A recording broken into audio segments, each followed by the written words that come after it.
Biz Salavat şəhərində bir türkü millətpərvərlər diye aytık. Biz Tatar tili yoratığına tuğul, Tatar tili için ölüp bitəbiz. Biz Tatar tili dünyadagi eng matur tillerinin birisi bo'lgan, dünyada eng tur tillerinin birisi bo'lgan tilni o'zibizgina tugul bizning bolalarimiz, tuğanlarimiz ham bütün xalqimiz da bilganin tiliybiz.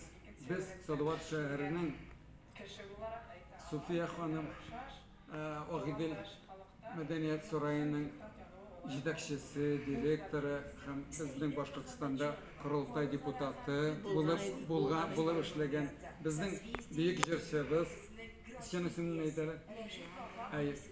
Liliya Amirova, Hamid Asgat Kurmanay bitimde. Bizning bugün bu şoranın ütkeri için biz bütün jirlerge de bütün o'zimizning kishilarimiz yaşagan o'rinlarga xotlar jiberib online formatda diktant yozarak uçtuk. Burası da ilerinde yazdılar ayırım.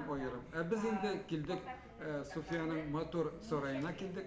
Motor zolda, bizdeki zolda rahatlanıp şu diktantını yazarız. Allahu Teala bizge Başkırtistan'daki yaşayıcı Tatarlar şu kadar motor havaları şun jibere. Ko'pchilik halkımız elbette bakşalarda hem ormanlarda yol gider. Biz buna tırışıp imza yazarız. Bizning imzalarımızı bulganınca kabul edersiz deb o'ylaymiz. Rahmat sizga millatdoshlarim.